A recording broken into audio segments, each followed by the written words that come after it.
If you ever wondered what SGP or Z-scores were in fantasy baseball, then you've come to the right place. Welcome, everybody. It's Wednesday, November 25th. Frank Stanfield here, wishing you all a happy and healthy Thanksgiving. And before we dive in, I just want to thank all of our listeners and viewers for your support throughout this wacky 2020 season. It really was a crazy one. It's cliche, but without you, none of this is possible. And most of you have been very welcoming to me in my first season here at CBS, so I do truly thank you for that. I mentioned it's Bubba and the Bat Flip week here on Fantasy Baseball today. We had Bubba join us on Monday, which means today we have Toby, a.k.a. Bat Flip Crazy, joining us. Of course, the host of the Bat Flip Crazy podcast can also be heard on Benched with Bubba. Make sure to follow Toby on Twitter at Bat Flip Crazy. And we're both closing in on 8,000 Twitter followers. So I'm not going to say let's race there, but can we both just get to 8K? So anyone listening to this, go follow Toby at Bat Flip Crazy. Follow me on Twitter at Roto_Frank. Toby, Bat Flip Crazy, whatever you want to be called, you let me know right now. What's going on? Oh, Toby's totally fine. And Frank, thanks so much for having me. I really appreciate it. And I would just say follow Frank. You don't have to follow me at Batflip Crazy. You know, I've been at close to 8,000 for a while, and people have finally realized that, following me isn't all it's cracked up to be. So. Oh, he's so humble. Everyone, don't listen to him. Well, listen to what he's about to say throughout the course of the podcast, but don't listen to what he just said. Make sure you go follow him on Twitter. And I realized I have never, ever heard your last name, so to me, you're like Cher. Your only name is Toby. You only have one name. That's it. I love it. My last name is hard to pronounce, and so I spare people the trouble of doing that. So Toby works just great. All right, so today on the show, very unique edition of the podcast, what we have going on here. We have some news and some notes. We had a decent-sized signing today with Charlie Morton. We'll get into that. We also have some player analysis to dive into, but game theory for season-long fantasy baseball, specifically in roto leagues, and different valuation processes. We're going to take a look at some different things here, and it might not be what you're used to hearing here on the podcast, but I think it's going to be interesting and unique and fun, and I'm looking forward to it. And I tweeted even before we started that my head is already spinning trying to figure this stuff out, so hopefully Toby can help us figure those things out. News and notes. Charlie Morton signs with the Atlanta Braves, 1 year, $15 million, joining Drew Smyly as the other 1 year contract that they've signed. And the Braves have really become synonymous with these 1 year deals the past couple of seasons. Marcell Ozuna in 2020, Josh Donaldson in 2019. Both of those worked out very well. Toby, it was an up and down season for Charlie Morton, but he finished very strong in the postseason. 2.70 ERA. We saw the fastball velocity get back up there, 95 miles per hour in the postseason. His early ADP, 164.1 as SP 52 off the board over at the NFBC. Do you have interest in Charlie Morton? And how much do you think he moves up? Because I think people were a little worried that he was going to retire and he might not return. I think he's undoubtedly going to move up. How much is he going to move up? Yeah, I mean, I think I was interested in Morton at his previous cost. He's definitely going to move up. I'm actually in the middle of a draft right now, a draft and hold. And I think he went around pick 130. So he's already moved up about 25 spots with today's news. Morton has been a guy, I think, for the last few years that I've been interested in. I had some shares of him last year before, we had kind of the COVID shutdown. I think the big thing with him is the velocity. You highlighted that. He was 95 miles per hour in the playoffs. We saw kind of the old Charlie Morton that we'd gotten used to in Houston. Early in the season, though, he looked awful. I remember I had him in a couple leagues, and the minute he started throwing and he was like 93.5 or so, I knew that he was in trouble because he needs that fastball to be great. He's got the curveball. He's got a lot of different pitches that he can go to. But if the fastball isn't there, then it allows hitters to have a little bit more time to catch up on that great off-speed stuff that he's got. So I'm kind of interested, but I think with the injury history now, with the age, maybe a little less interested, I think, where he's going to go. So for Charlie Morton, his first 4 starts before he was diagnosed with a shoulder injury in 2020, a 5.40 ERA, he was averaging just 92.5 miles per hour on the fastball. And then he returned post-shoulder regular season, his final 5 starts, 4.22 ERA, not much better, 93.9 miles per hour on the fastball. So started ticking up. And then I mentioned, obviously, what he got that up to in the postseason. And he looked really great in the postseason and should have awesome run support this year with the Atlanta Braves. So we actually... Nope, I don't have the soundbite. I was going to play a soundbite of Scott's reaction, but I'm sure he was he was very excited, being the Atlanta Braves fan that he is. We'll get his reaction on that next week. Last thing on Morton. Toby, in a 12-team league, you'd feel comfortable with Charlie Morton as your SP blank? 3, 4, 5? Well, I think he's kind of a back-end 3, top-end 4 for me. In a 12-team league, though, I think the challenge is, for me, like when I'm drafting, I'm a bad person to ask because I prioritize starting pitching so much. And he kind of falls in that category now for guys who I think have shown that they can be really good when things are going well. But given, the injury history, given the age, there are definitely some question marks. And a lot of those guys are boom and bust, and he may fall in that category now. So I think for me, SP4, but I can see definitely people who maybe are less reliant on elite starting pitching to go for an SP3. I'm not sure how much you watched the KBO this past year, but some people were in on it before the MLB returned. The Kiwoom Heroes of the Korean baseball organization will post shortstop Haas Young Kim today, Wednesday, November 25th, in 138 KBO games in 2020. He hit .306 with a .921 OPS, 30 home runs, 23 steals, with more walks than strikeouts, 75 walks to 68 strikeouts. Toby, I don't know if you watched the KBO, if you were in on it. I admittedly did not get to catch much, but there are a lot of people very excited about Haas Young Kim. So his early ADP is 217.9. He is a shortstop. But I can see, depending on where he signs, that power speed combination, people are going to be interested in this kid. And based on the plate discipline, I think rightfully so. Yeah, absolutely. I'm really interested to see how the projections handle him. It's always difficult to translate, what happens in the KBO to what happens in Major League Baseball. But I think what's interesting is he's 25. I think a lot of times we see those older guys come over. So he's in the prime, if not a little bit before the prime of his career. And so I'm really interested. Like you mentioned, the plate discipline there, again, like the averages in the KBO are different than Major League Baseball in terms of, walk and strikeout rates.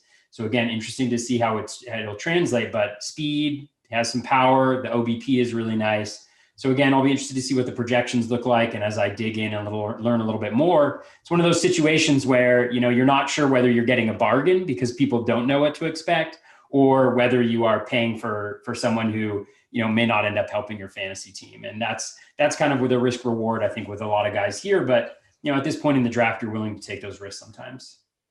Yeah, and based on where he's going, you could get this guy as, your middle infielder, maybe even a bench bat. So just a name to pay attention to. Again, that is Haas Young Kim from the Kiwoom Heroes over in the KBO. While we're on the topic of international players, Tetsuto Yamada is a name that I've been following for about the past year or so, and he's over in Japan, a second baseman who has been referred to as the Mike Trout of Japan. So an awesome power speed combination. Pay attention to that name as well, Tetsuto Yamada, to see if he gets posted from the Japanese Baseball League.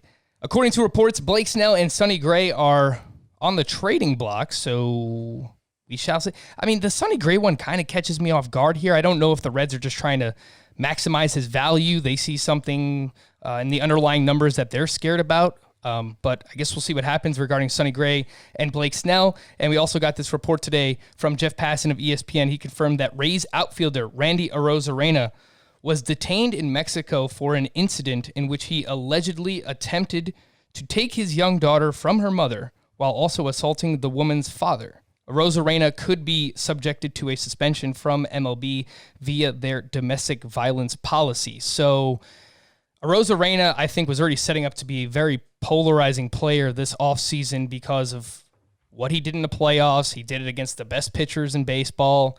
And while he's on the field, the product that he showed us, I think there's a lot to be excited about. But this certainly throws another wrench in things regarding Rosarina, and obviously a very serious offense too. So I guess we'll find out over the next couple months or so what's going to happen here with Randy Rosarina.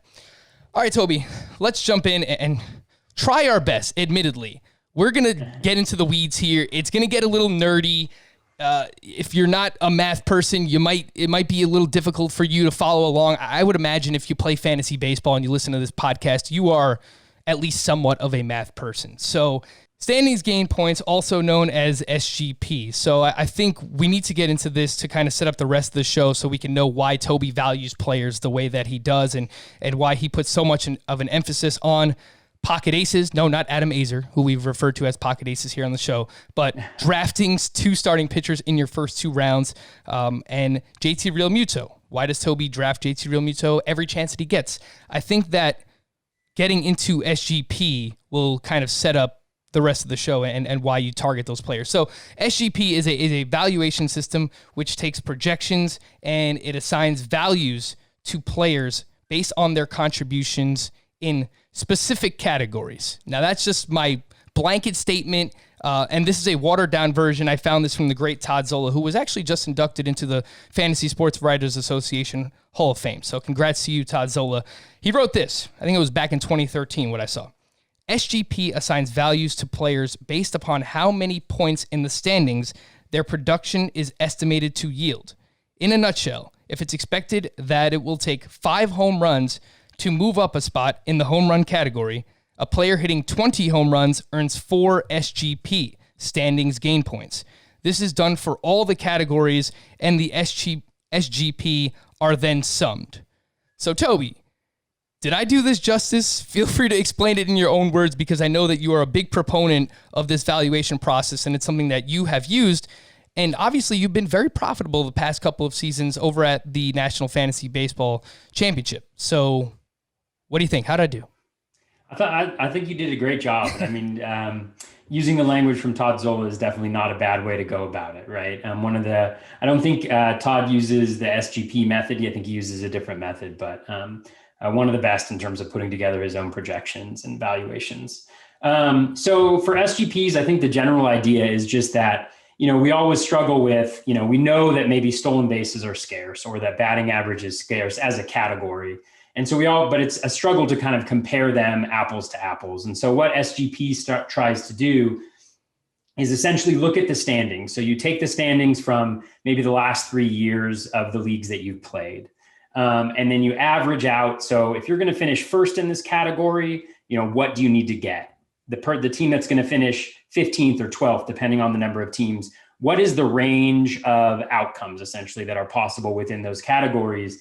And then it divides that by the number of places within the standings to identify how many points on average you need to go up. So like you mentioned with 5 home runs. So for every 5 home runs that a guy contributes, you are going to go up 1 point in the standings, because we really want to think about it like practically, right?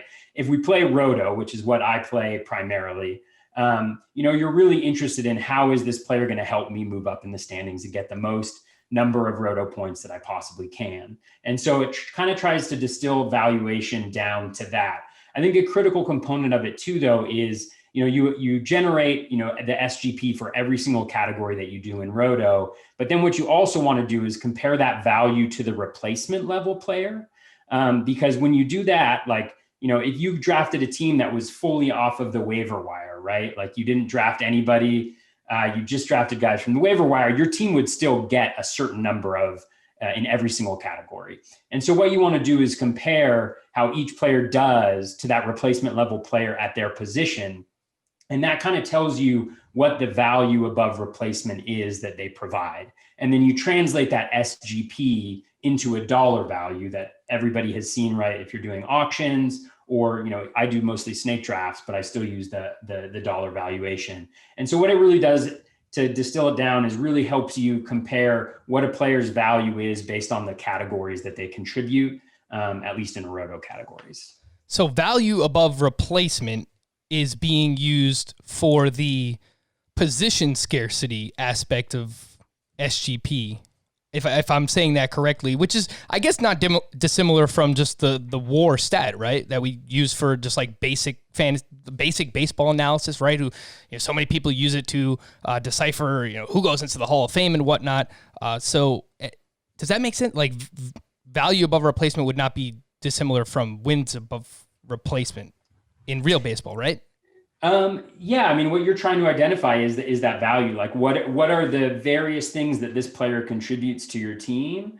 How do you get that valuation for it? And so within SGP, that's how you do it. And it would depend on the player's position, right? Because we're going to talk about JT Realmuto later, but for the catching position, for instance, like the replacement level catcher, especially in like a 2-catcher league, right? So catcher 31 that you're drafting, what does that line look like, right? It's probably like 230, 35 runs, 35 RBI, and 10 home runs, something of that nature, right? Whereas the replacement level outfielder is going to contribute a lot more than that, or even better example, like a replacement level shortstop, right? Since we have such depth at that position. And so really what that will do is factor into the SGP, right? And so, for example, JT Realmuto in my system is I shouldn't say my system, because, there's a lot smarter people who are crunching the numbers. And I actually use a spreadsheet that's developed by a guy named Tanner Bell, who helped write the book with Jeff Zimmerman called The Process. And he has an SGP tool where you just plug in the projections and it gives you the valuation. So using that, he's actually like a top 25 player. And part of that is because, you are comparing him to other catchers that are available in the pool, right? And his contributions, both because of the skill level, but also because of the how many more plate appearances he gets than guys, adds to that value. So certainly the position scarcity kind of comes into it. Catcher is where you see that the most pronounced. I don't think there's as much of a difference between the different positions outside of catcher. Yeah, and you mentioned The Process, which is co-authored by Jeff Zimmerman and Tanner Bell, and me being the dum-dum that I am. I'm just kind of getting into this now, the SGP and these different types of valuation processes. And we had Jeff Zimmerman on earlier in the offseason. I didn't even ask him about it. So, I mean, what am I even doing here? What am I even doing here? Look, Jeff Zimmerman, Tanner Bell, super smart dudes. You can find the book and that valuation process at smartfantasybaseball.com. So you're not creating these yourself. You're using someone else's, which you mentioned is Tanner Bell's. So at that point, do you have to input your league settings or something, or does the Excel sheet that you download from these guys, does it already kind of have that, or is there a tool that allows you to adjust it for league settings, or is that a fair question? Yeah, no, that's a very fair question. Yeah, the spreadsheet actually has that. So you just input the number of teams in your league, so 15 teamer, for instance, and then that'll change the player pool, right? Like in a 12-team league, you have, your 23 pitchers plus hitters, and then you have whatever your bench is. And so you're allowed to adjust all those settings. And then you can also import take your home league standings, right? So if you have a home league, you can look back at the last few years of data to figure out what are the actual averages for each one of these categories, because that's what you're trying to identify, right? Is above the average, how much are people contributing. And so it's a really great tool. It's been very valuable. And we were talking a little bit beforehand. I think, we only have so much time to do fantasy baseball research. And so figuring out where we can be most efficient with our time, I think, is really important. There are smarter people than me. There's much, smarter people who know SGP inside and out and that can develop their own spreadsheets. And that's awesome. That saves us time, right? But people we're fortunate enough that they actually, sell these things or allow us to use these tools. And that helps out a lot. And then we can focus on things that we love, a little bit more, like rolling average graphs or diving into those fan graphs or StatCast profiles, just to try to figure out, and get a sense of why we think a guy might be better or worse than, the market is valuing him or his projections might say. Yeah, and I think you hit it right on the head, right? We only have so much time, and using these tools that other people have developed for us. Look, I took I was about to say StatCast class back in college. I wish I had a StatCast. Oh man, class. I would have been all over that class right there. I would have taken it every semester. They probably should, though, right? At this point, there probably should be a StatCast class in college. And maybe there is somewhere. I just haven't researched it enough. But I took statistics back in college. But mind you, this was a class that was on Fridays at 9 a.m. And admittedly, I was hungover for some of those classes. So, let's use the research of other people to help us win in fantasy baseball. So that's SGP, standings gain points. And for anyone out there who has heard of a player rater or Z-scores, I don't think that they are I don't think they're dissimilar. I don't think that they're far off, but from what I have read and researched, Z-scores uses standard deviation to help create roto auction values. And I have actually used a tool the past couple of seasons called the Big Board, which basically uses Z-scores, and it weighs how much a player contributes in each category, comes up with an auction value, and basically tells you, it's just another valuation process, basically. So choose whichever one you want, but these are all different kind of ways that you can succeed in fantasy baseball. So with that being said, that's basically why Toby goes after elite starting pitchers early. Why? And he spoke a little bit about JT Realmuto, but I want to focus on this pocket aces strategy that you've really become synonymous with here, Toby. And it's last year, I think I tweeted that I started a draft with 2 pitchers, and I tagged you in the tweet, and everyone's tagging you in tweets when they're starting these drafts with 2 elite starting pitchers. The first thing I wanted to ask you was, is this something that you use only in 15-team roto leagues, or do you also use it in 12-team roto leagues? Well, I definitely use it across leagues. I think it really depends on the context. So I think one thing that's important to know is that like a lot of the leagues that I'm playing in are on the NFBC, the National Fantasy Baseball Championship. And a lot of those leagues involve an overall prize as well.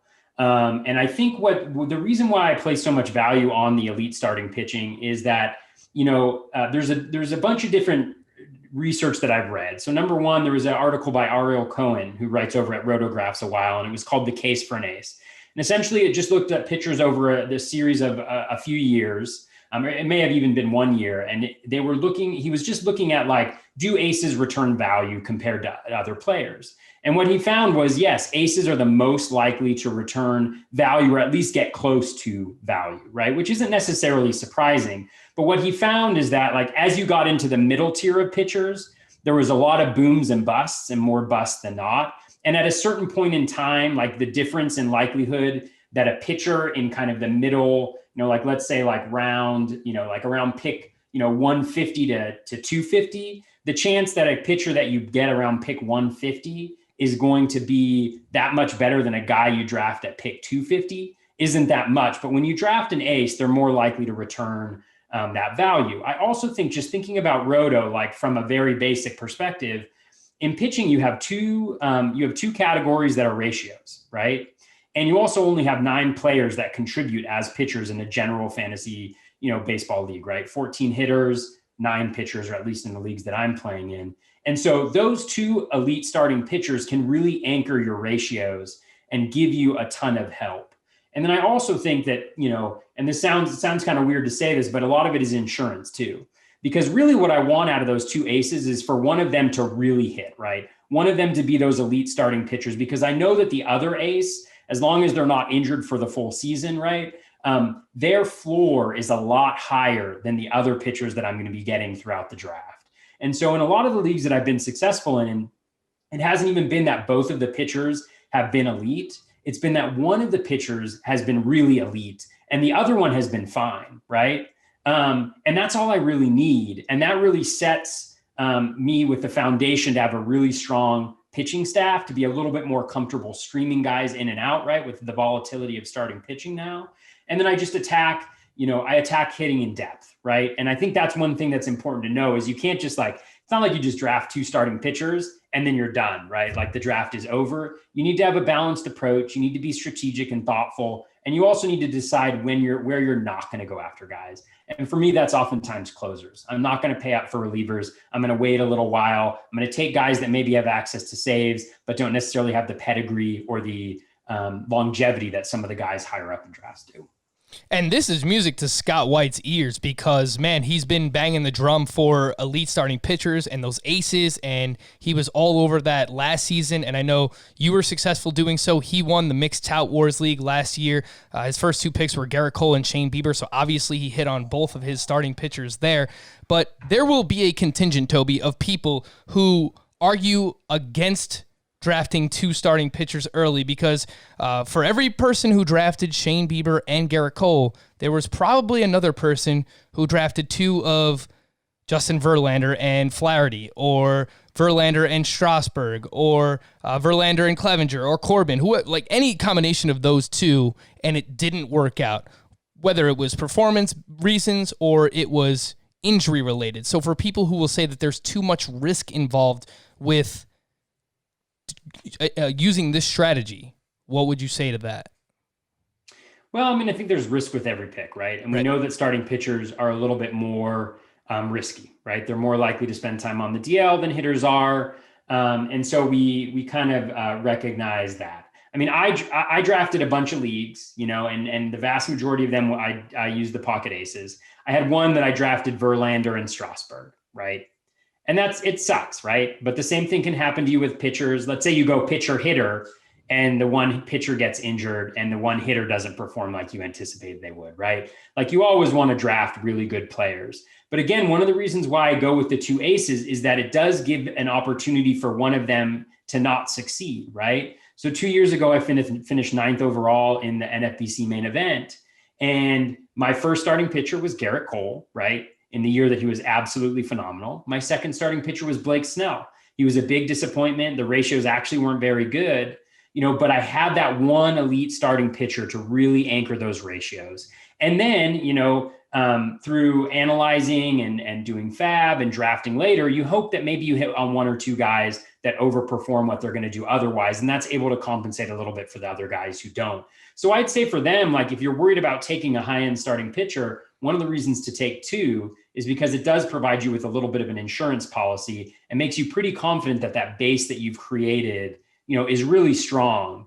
And I think there's a lot of values to be had with hitters, like later on in drafts, especially heading into 2021. There's going to be a ton of recency bias, right? We're already seeing guys drop way down or move way up, right? Randy Rosarina, we talked about him earlier, right? He was drafted in the top 60, I think, in my draft, right? A guy who probably has, I think, less than 100 plate appearances in Major League Baseball, right? That could be a good pick. Maybe it isn't, before the news that we had today. But, I think there's opportunities to get that value. And as long as you're thinking about your roster construction in Roto and how you're building out those categories, what you can get later, which positions you can address later, you have to think about the full strategy and how you implement it. But I think those 2 aces is a great way to anchor those ratios and really to help you out a ton, because it's not just the ratios, it's the Ks, it's the wins, right? And so, again, I think it's a great strategy. It's not for everybody. But I'd highly recommend trying it sometime. And I love the way that you frame that, because something that we've said recently here on the podcast is that you can be more aggressive with elite starting pitchers early heading into 2021 for the exact reason you just mentioned.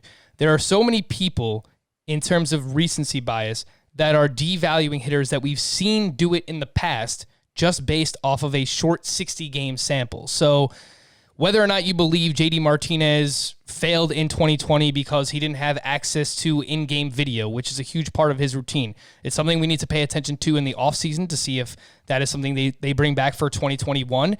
But he's someone we've seen do it before.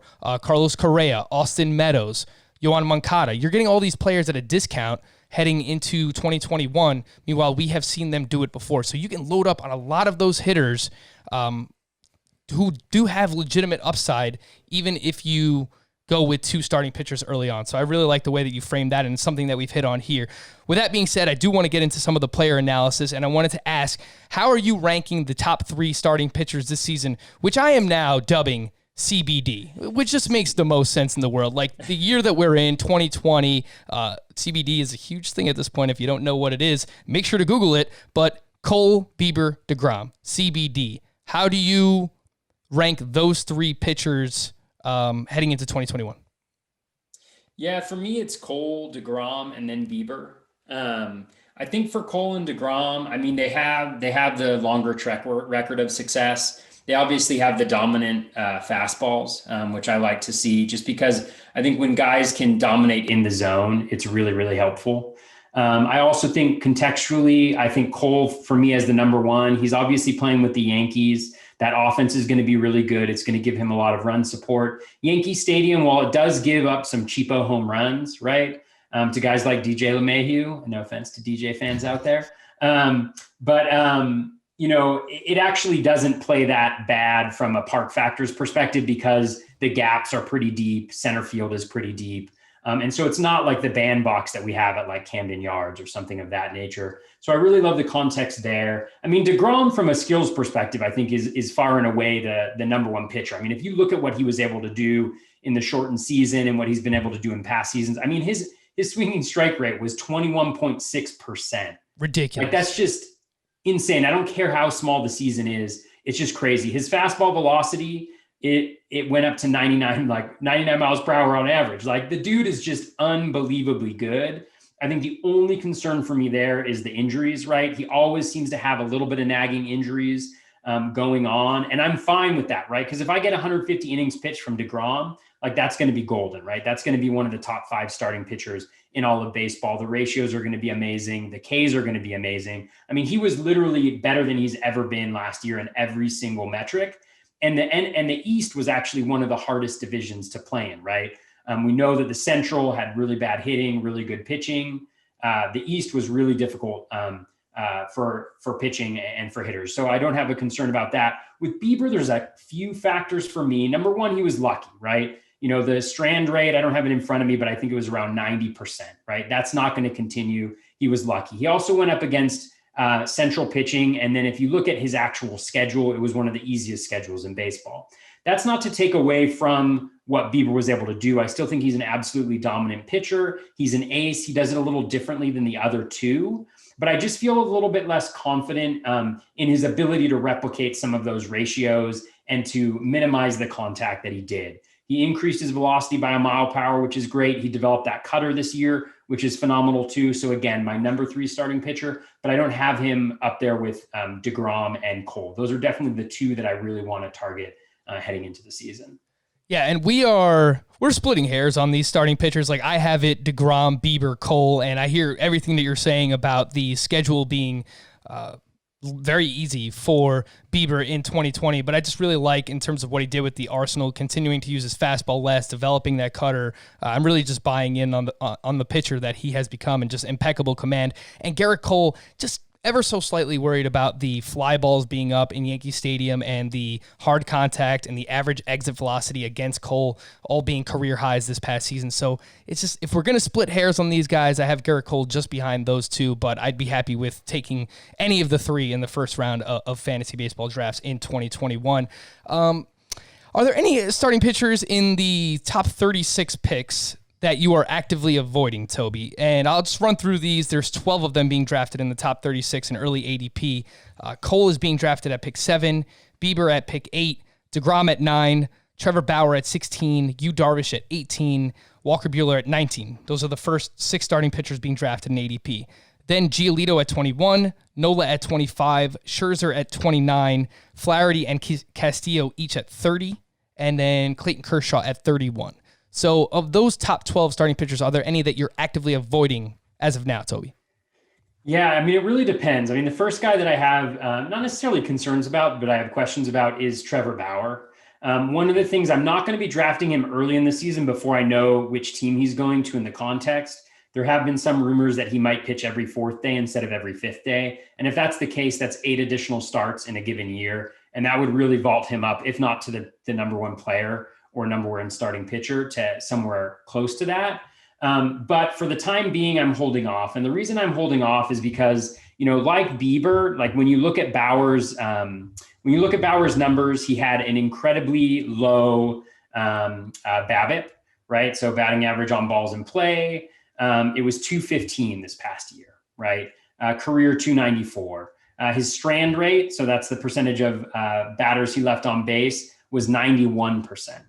Right. And so those aren't sustainable numbers. Strand rates in general for his career, Bauer's been around 74%. With the increased strikeouts that he's had later in his career, probably you'd see a higher number, but those are all going to fall back. That doesn't mean necessarily that he's a bad pitcher.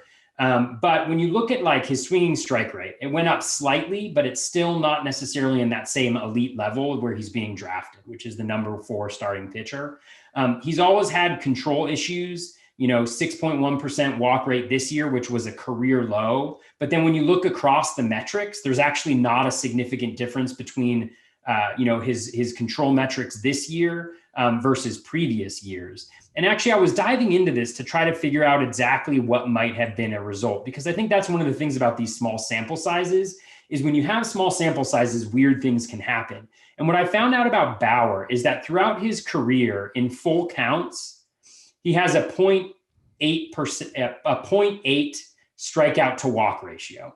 So essentially for every 8 strikeouts he gets, right, he has 10 walks in a normal season when he's got a full count, which makes sense, right? A bunch of balls are put in play. When he gets strikes, there are strikes. And then when he walks somebody, when it's a ball, he walks somebody. So you'd expect that number. I think league wide, it's right around that mark as well. This year, he had a 3K to walk rate. He had 27 strikeouts versus I think it was 7 walks when he had a full count. And so you might be thinking like, wow, you're really like grasping at straws, but that's not something that's sustainable, right? It's not sustainable for him to continue to do that. And actually, when you even that out to his career average, and then you adjust for the walk rate as well in that particular case, because again, you wouldn't just expect him to lose strikeouts, you'd also expect him to gain walks. When you put that all together, he actually has a similar strikeout rate to what he had, in the previous season. And so I just don't believe that he's not a 36% K guy. I think he's a high 20s K% guy. I don't think he's a 6% walk guy. I think he's higher than that. And when you make those changes to him, I think he's a good, but not necessarily great pitcher. He obviously had the spin rate changes, which I really like. And those will probably impact like the batted ball quality that he gives up. So I still think he's very good. I just probably have him behind a lot of the guys that you mentioned, like Darvish, like Nola, like Giolito, who I just like a little bit more. So he'd kind of be the first guy. Again, it's contextual because if he does pitch every four games, then that shoots his value up. But for right now, he's a guy that I probably won't own in my early drafts. Toby, feel free to come back on the podcast whenever you want, because I had Bauer as one of my biggest busts entering this season, and he made me look completely foolish. And I have him ranked lower than consensus as of now. My main reasoning was I couldn't figure out why he did what he did this past season outside of the incredible spin rates. And is that something that we can hang our hat is going to translate year over year? Can we guarantee that Bauer's spin rate is going to be the elite of the elite heading into 2021? I don't know. So that means I probably don't want to invest a second round pick in him. There's a little bit too much risk there. So people are just going to say, oh, you're hating on Trevor Bauer because you hated on him entering the season. But for me, it's hard to figure out how we got to where we did when it comes to Bauer in 2020. Take nothing away from him. He won the National League Cy Young. The guy was absolutely ridiculous. Toby, last pitcher I wanted to get your thoughts on was Aaron Nola.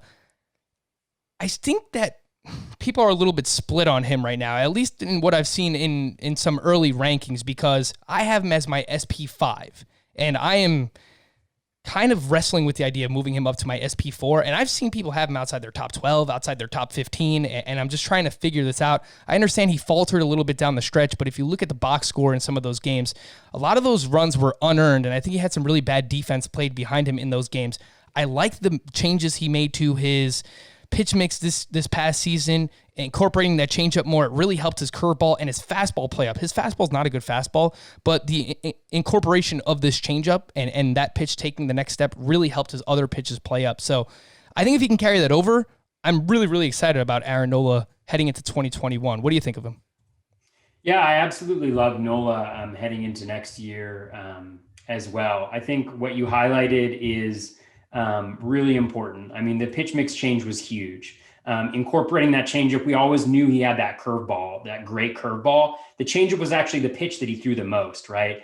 The changeup was number one, the curveball was number two. And when your top two pitches have swinging strike rates of like 17.1% and over 20%, right? That's going to bode really well. I think in a lot of ways, he may be the National League version of Bieber, right? Because of that arsenal that he has, he doesn't have the depth of the arsenal that Bieber necessarily has, but he's able to get chases on pitches outside the zone. He had a career high over 38% O swing, right? Which limits the walk rate and also gets guys to swing at pitches outside the zone, which we know is going to be really good.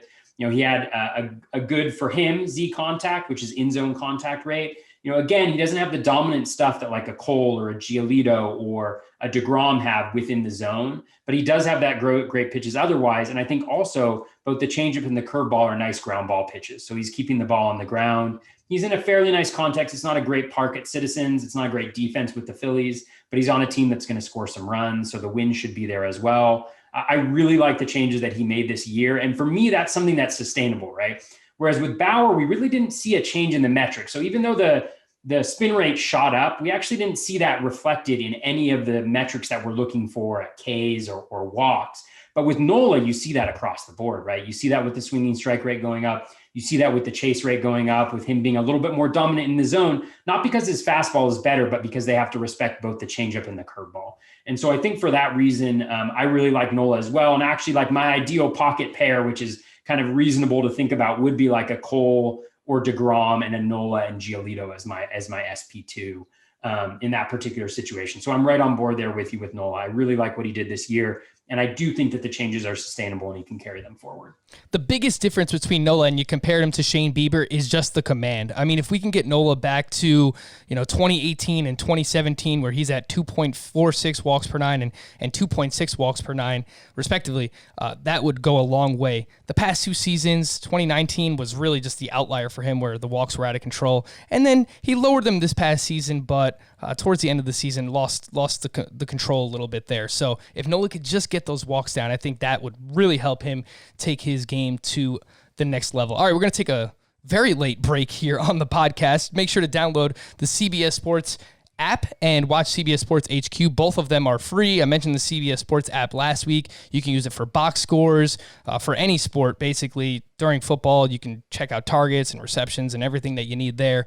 And, of course, you can read any article that's on CBSSports.com on that app. NFL-related, MLB, Scott's articles, my articles. Again, CBS Sports app. You can download it on iOS, Google Play Store, whatever type of device that you have. And if you have a question, leave a 5-star Apple Podcast rating and review. Leave your question as part of the review or email us at fantasybaseball@cbsi.com. We're going to take a quick break. When we come back, just going to reiterate why Toby loves JT Realmuto as much as he does. He kind of hit on it already, but we'll just take a closer look at Realmuto. Where does Toby want him to land in the offseason? We'll ask him that. And our 5 best Thanksgiving side dishes here, Fantasy Baseball Today. So neither Scott nor myself usually find ourselves drafting JT Realmuto specifically in roto drafts, but and some people would make the argument that in one catcher leagues, he's even more valuable. I don't know. That's a discussion for a different day. But for this exercise, specifically in roto leagues, you mentioned the positional scarcity and what he provides. So if you could just break that down a little bit further. I mean, everyone knows that Realmuto is the number one catcher and what he does in terms of power and a little bit of speed and as much as he plays. So why do you love Realmuto? Why are you taking him in the 3rd round of every 15-team roto league that you can? And where's your ideal landing spot in the offseason for Realmuto? Yeah. So with JT Realmuto, he's a unique player, right? I think there's a number of reasons for that. Number one, like, you're getting stolen bases at the catcher position. So in a roto league, that's super valuable. And a lot of times people will be like, well, but you're missing out on stolen bases there too. But if I get a catcher like Realmuto, who, according to the Steamer projection system for 2021, they're projecting him for 7 stolen bases, right? And I get him there and I get another guy later on that gets me 7 stolen bases, right? That's the same as getting a guy who get me 14 stolen bases, at a similar place in the draft, right? And so I really love the fact that at his position, that's a really scarce profile to find. I really love that. And then you add on to that the fact that, and I think this is most important with catchers, is the plate appearances. Like with Realmuto, he is going to play, 3 out of every 4 days at catcher probably.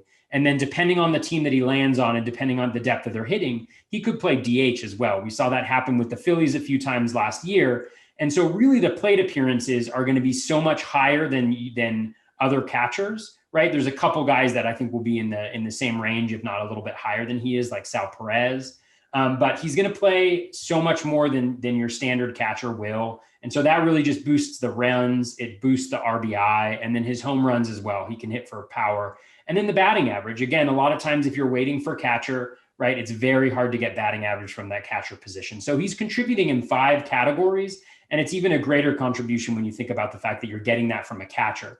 And what that opens up for you later on in drafts as you build your roster construction is, instead of thinking like, I got to build my team to withstand that 230 catcher that I'm going to take, right, in batting average, or I need to get my stolen bases super early, so that I don't have to go after that speed only guy later. Well, I'm actually building like a fairly solid floor in stolen bases, even when I take him in that particular spot. And so it allows me a little bit more roster flexibility as I build it, maybe take a couple values where I don't feel as much pressure there. We also know, like, especially in overall leagues, and in single leagues, there's a certain number of home runs that like your team, every single player on your team needs to average, right? And so every time you add in a guy who gets you 10 or 15 home runs, right, then the other guys in your lineup are going to have to carry you a little bit more. When you're able to add this type of production in a position that you weren't necessarily expecting it, it makes it easier to build out that team a little bit more. So it's really unique to JTR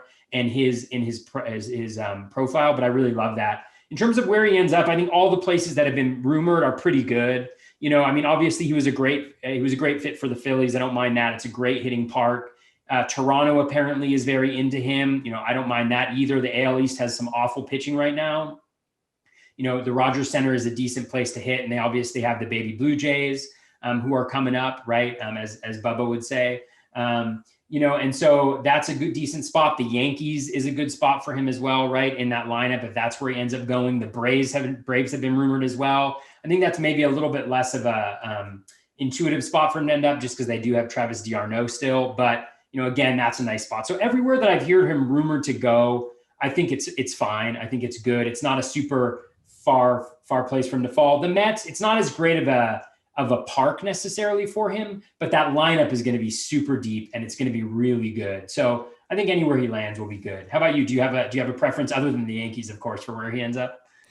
It doesn't really matter to me because I'm probably not going to draft him. Maybe I will. Once I read the process from Jeff Zimmerman and I start to dive a little bit deeper into SGP, maybe I will jump in on JT Realmuto. But I don't really want him on the Yankees. I don't know if that's fair as a Yankee fan. I don't know how he's going to age, and you're probably going to have to give him a 4 or 5 year contract. So, towards the back end of that contract, might not age too well there.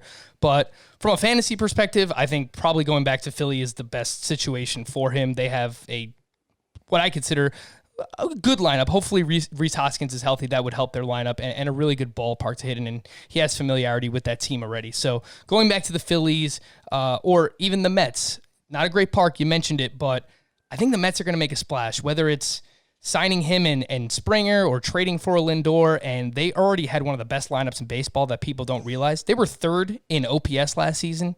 I think they were up there in weighted runs created plus as well. So they have a sneaky good lineup already, and I think that they're going to add to it. So the Phillies and the Mets, I think one of the National League East teams would fare really well for JT Realmuto. It's Thanksgiving week here. Everyone likes to argue about side dishes. No, we're not going to argue, but we're going to have a little bit of a countdown. We'll give you our top 5 side dishes for Thanksgiving. And on Monday, I did top 5 Metallica songs with Bubba. He's a huge Metallica guy. I'm a Metallica fan. Toby, are you a Metallica guy? Or do you just kind of put up with it for the sake of Bubba? Bubba and I, we agree on a lot of things. I'm not necessarily a huge Metallica fan, but I did listen to the episode.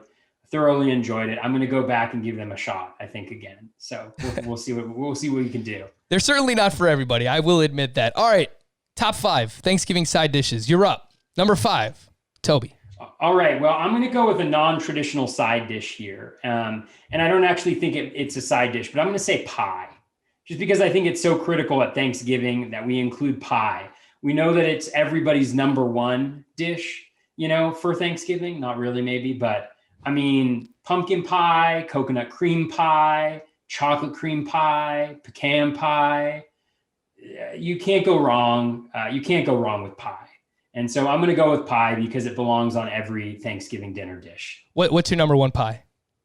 I would go with coconut cream pie, actually. Coconut cream? I've never had that. I love coconut cream pie. I'm actually making one for Thanksgiving this year. So this is actually the first time I'm going to make it. Normally I just eat it from the store, but I'm going to try to make it. We've got a local bakery here that makes some delicious homemade coconut cream pie. So I really love that. I'd highly recommend it if people have never had it before. I've never had it, so I got to jump in there. Chocolate cream pie is far and away my favorite pie. So I think that I can get in on the coconut cream pie. All right, speaking of cream, Number 5 for me, cream corn. Look, if some people didn't hate me already, they might hate me now. Some people are grossed out by cream corn. It's very hit or miss.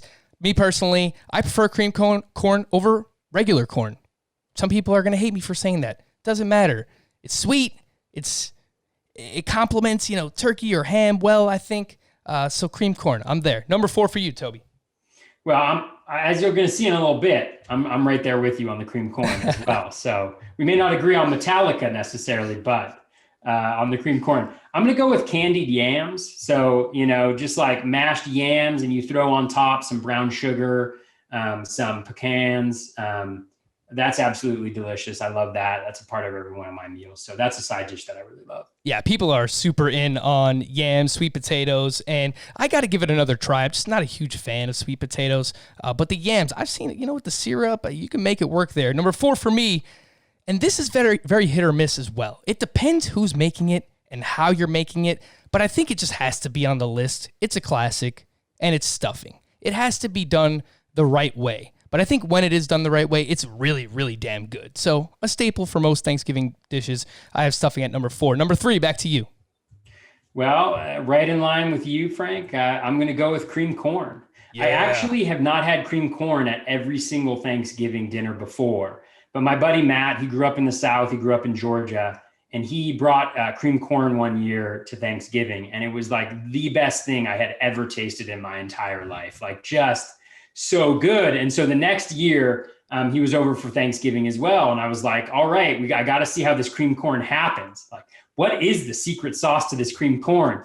And he's like, well, you start out with 2 sticks of butter. And I was like, all right, that's the secret sauce right there for the cream corn. So I love having cream corn. I wish I had it more. I should probably make it some year, but those 2 times I've had cream corn was special. And so it's enough to push it up to number 3 for me.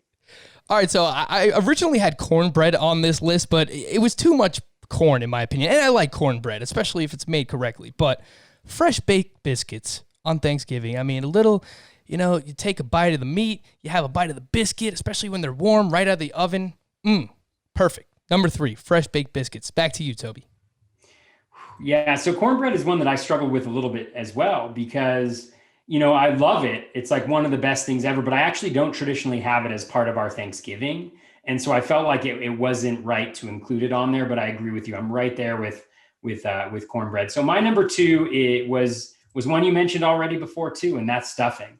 I mean, stuffing is it's just fantastic, right? And there's so many different ways to make it. There's so many different things to include in it. And it just ties everything together. I think you mentioned that too. Like, it just goes well with every other dish that's on the plate. And it goes really well with some sauces that you can throw on there, which I won't ruin my number 1, but it's really a terrific thing. It's surprising it doesn't show up more often throughout the year, right? That's what's interesting about Thanksgiving. There's those dishes that only show up during Thanksgiving that we really love and enjoy, but for some reason they don't show up the year round. So I don't know. So stuffing's my number 2. Yeah, I think like cranberry sauce is probably up there too, right? In something that people just don't eat regularly, but they just do it on Thanksgiving just because it's a Thanksgiving side. So yeah, cranberry sauce and stuffing up there for sure. Number 2 for me, another classic, mashed potatoes with gravy, man. I prefer the mashed potatoes versus the sweet potatoes. Yeah, I think you're going to get a little push and pull there. Some people might be divided, but just another classic, mashed potatoes and gravy. You got the gravy, top of the potatoes, put it on top of the turkey as well. All comes together very well. Number 1 for you, Toby, Thanksgiving side. What do you got? Number 1, and this is where I give myself away right here because you all have been listening to me and whatever you've been thinking. I'm a pescatarian. I don't eat meat, and so Thanksgiving's a little bit different for me, right? And so I always, for the longest time, missed gravy. Right? I mean, gravy is just there. You can never have too much, and you just put it on every single thing on your plate. Like, it's always the last thing to go on because you're just ladling it on. And more recently, I've discovered some really good mushroom gravy recipes. And so people may be like, why would I try mushroom gravy when I've had the real thing? And maybe you're right, but I'm telling you, like, discovering mushroom gravy, making your own homemade mushroom gravy is just absolutely delicious. And it really has brought such an important part of that Thanksgiving meal back to me, which is that gravy and just dousing everything with that gravy just to bring it all home. So for me, that's the number one. Just revolutionizes Thanksgiving for those of us vegetarians or pescatarians. And so that's what I'm going for my number one. Yeah, and shout out to my dad because he makes a mean mushroom gravy. So it's not the first time I've heard of the mushroom gravy. It can be fantastic if, with the caveat, this is the caveat of all these things, if done correctly, but I've had a good mushroom gravy, so I agree with you there. Number one for me, and some people don't have this at their Thanksgiving dinner, and I understand it's not necessarily a traditional Thanksgiving side, but you should make it a Thanksgiving side, and that is macaroni and cheese. Yes, I eat like I'm 10 years old, and I'm not afraid to say it. I love mac and cheese. I love chicken tenders. If we can get chicken tenders on the Thanksgiving table, I wouldn't argue against that either. So for me, mac and cheese, baked with some breadcrumbs on top. My goodness gracious. Oh my, here you go. Oh my goodness gracious. Shout out to Susan Waldman. But yeah, that's me when I'm eating a really good mac and cheese on Thanksgiving. So those are our top 5 Thanksgiving side dishes. He is Toby. Make sure you follow him on Twitter at BatFlipCrazy. Listen to the Batflip Crazy podcast. And of course, you can hear him on Bench with Bubba as well. Toby, thank you so much for coming on today because without you, there's no way I would have ever figured out all this type of stuff. Well, Frank, I really appreciate the opportunity to be here. It was fun to talk baseball with you, and good luck in this upcoming fantasy baseball season and these drafts that are already getting started. Good luck to you as well. You'll be competing against each other in the draft champions overall. I've already got a draft in the books, and I've already signed up for a second. So there's definitely something wrong with me. For Toby, I am Frank. Thank you all for listening and watching Fantasy Baseball today. We'll see you again next week. Bye-bye.